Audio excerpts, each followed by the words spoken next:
For centuries, people believed that the strongest warriors ruled the battlefield, that armor, bloodline, and courage were enough to decide the fate of kingdoms. But on one quiet afternoon in 1346, that belief shattered. A simple wooden bow, held by men with no titles, broke the power of Europe's proudest knights. And it changed warfare forever. So how did a weapon used by commoners defeat an entire class that had dominated war for 500 years?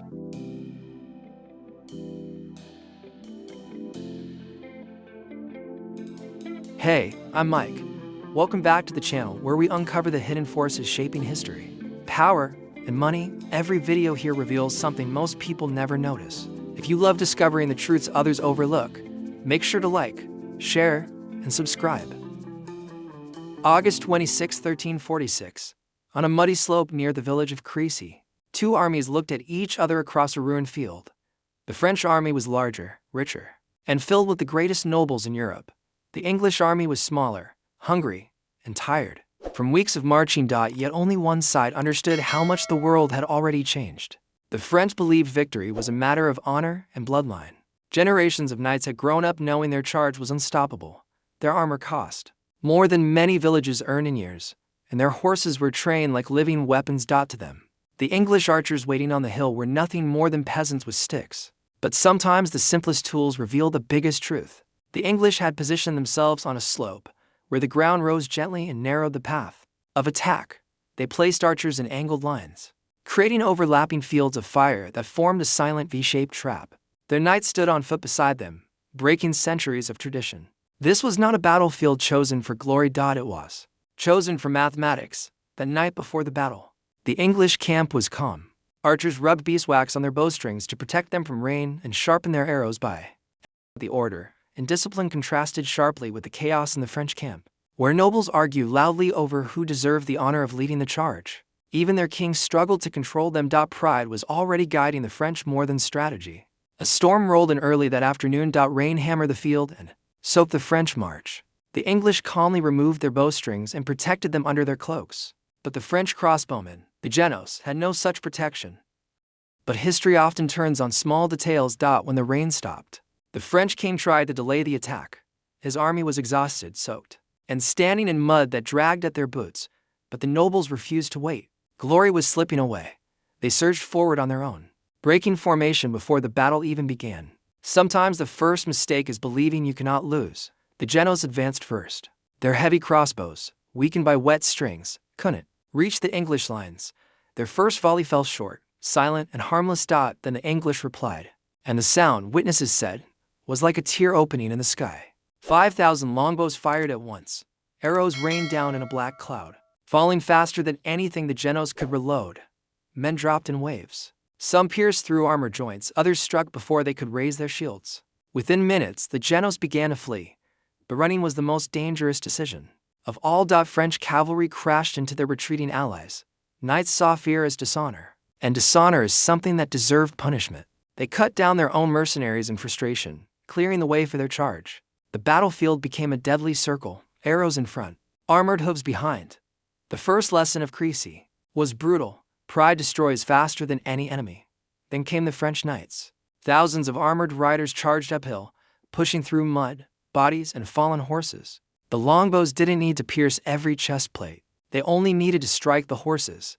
Once a horse stumbled, the knight behind crashed into it, forming a wall of metal and flesh. Momentum died in the mud long before they reached the English line. At closer range, the arrows were even more deadly. Bodkin points punched through visors and limbs, slipping into the weak joints where plate and mail failed. A knight hit by several arrows felt each impact like a hammer inside his armor. Many fell and couldn't stand again, trapped under their own weight. A fallen knight was no threat, only a target. Wave after wave charged the hill and collapsed.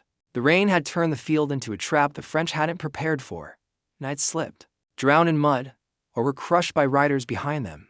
Archers who ran out of arrows sprinted forward to pull fresh ones from the dead. Even now, that detail feels almost unreal. Among the charging nobles was the blind king of Bohemia, unable to see the battlefield. He asked his knights to tie their reins to his so he could ride into combat beside them. He wanted to strike one last blow, even knowing he wouldn't return.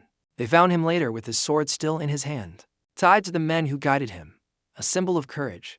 and of a world refusing to see its own ending. As the sun dropped, the French attacked again and again, 16 charges in total. Each one smaller, weaker, more desperate. Their king was wounded by an arrow through the face and had to be dragged from the field. The sacred French battle banner, believed to guarantee victory, was abandoned, and the mud. Belief could no longer overcome reality. The English held their position through the night. Any movement in the dark was met with knives and clubs instead of arrows. By sunrise, the scale of the defeat emerged. The greatest nobles in France, dukes, counts, princes, lay silent across the slopes. Some chroniclers refused to believe the numbers. Around 1,500 French nobles died that day. Whole regions lost their lords in a single afternoon, creating a political vacuum that would last for years. The English lost around 40 men, a number so small it felt impossible. But the truth was simple: the weapon mattered more than the bloodline, and the longbow had reshaped the future. Yet the deeper shock came not from who died, but how they died. For generations, nobles expected to be captured for ransom, not killed. It was an unwritten rule of medieval war. But the English archers didn't follow those rules. They followed orders, and physics.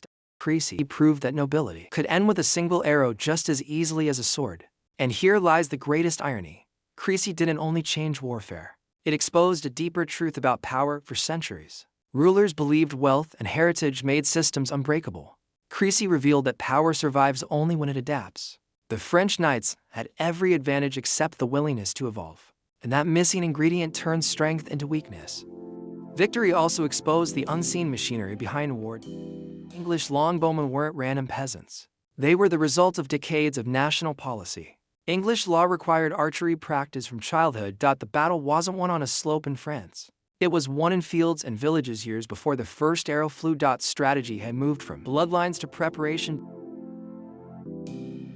The shockwaves reached beyond the battlefield.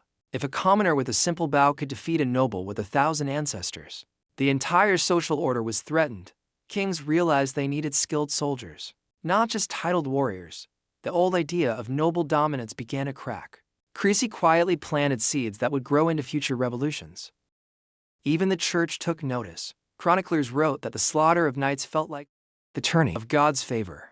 Europe began questioning whether chivalry meant anything in an age ruled by range, discipline, and mathematics. For the first time, courage alone felt outdated, a relic rusting in the mud.